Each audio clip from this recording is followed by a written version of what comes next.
Right on the lineup, the entire area digging out after the first measurable snow of the season. Philly got more than 4 inches of snow, and parts of the suburbs got even more.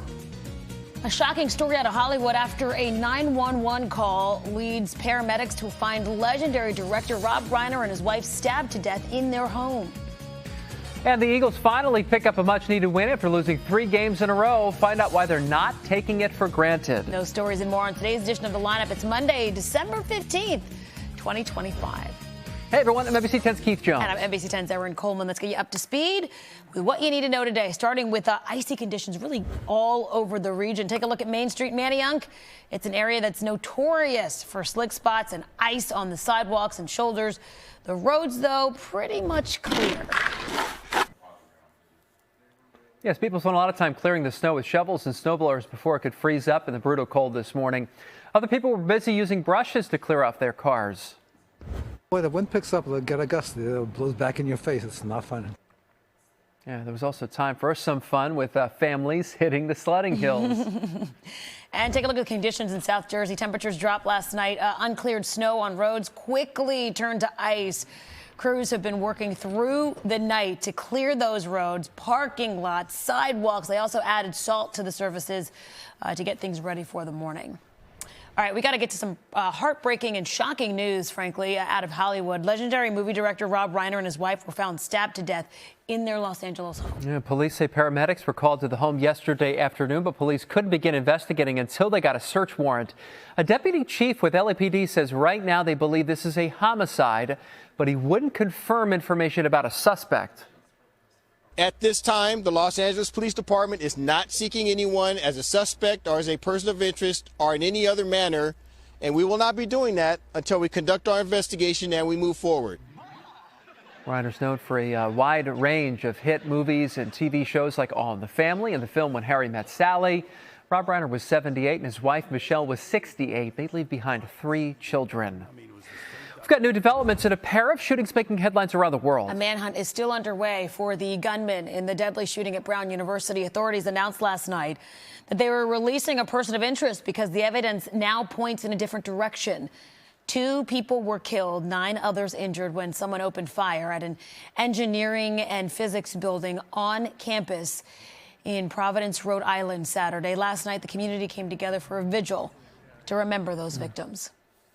15 people are now dead and 40 injured in what authorities are calling a targeted terrorist attack on Jewish people in Sydney, Australia. Police say a father and son opened fire at an event marking the first day of Hanukkah at Bondi Beach earlier yesterday morning. A 10-year-old girl and a Holocaust survivor were among those killed. Of the 2 suspected gunmen, the father was killed. Police say the son is in critical condition in police custody. This is the moment a bystander leapt into action, wrestling that what appears to be a shotgun from one of the attackers. A local news station reports his name is Ahmed Al-Ahmed, a father of 2 who owns a nearby fruit shop. His family says he was shot in the hand and his arm. He's now being called a hero. The Jewish Federation of Greater Philadelphia released a statement saying, quote, the security of the Jewish community is the top priority of Jewish federations across North America.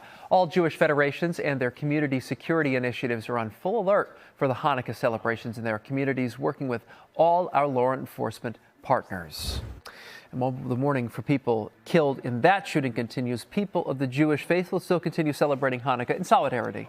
Here in Pennsylvania, Governor Shapiro and the First Lady will attend the Capitol menorah lighting ceremony today. It begins at 4:40 this afternoon in Harrisburg.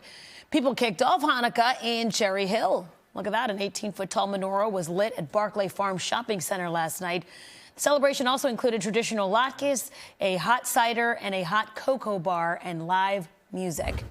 In Old City, the Betsy Ross house is also marking Hanukkah with a menorah. The first candle was lit last night. The second will be lit tonight, and so on. The Betsy Ross house teamed up with the Jewish Art Center for the event. Today is the deadline to enroll for health insurance through the Affordable Care Act marketplace if you want coverage to begin on January 1st. If you need longer to decide, open enrollment actually goes through January 15th. That coverage would begin February 1st. New Jersey is one of several states that have extended that deadline to January 31st. And premiums for those plans could skyrocket if subsidies run out at the end of the year. The House now expected to vote on a bill to lower premiums for certain people. Meanwhile, a bipartisan group, including Pennsylvania Congressman Brian Fitzpatrick, are trying to force a vote on extending the subsidies. House members have just days to get everything done before their holiday research begins on Friday. And today, a Pennsylvania House committee will hold a hearing on the use of artificial intelligence in health care. Lawmakers are considering a bill that would require insurers and healthcare facilities to be transparent about how they use AI. It would also require that a human provide a final decision in any case where AI is used in clinical decision making.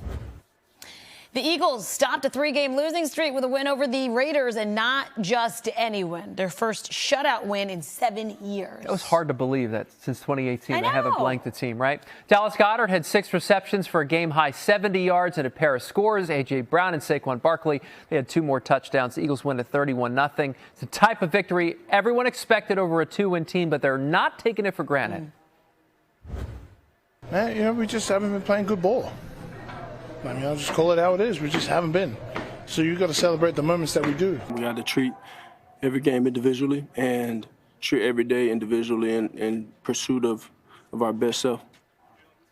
The Eagles have just 3 games left in the regular season, 2 of them against the Commanders and a game against the Bills in Buffalo. And it's that game, that Buffalo game, that everyone's looking at, especially after the Bills just unseated the Patriots in their game coming back from 21. So really? That'll be a great game up in Buffalo. But we just have to win one.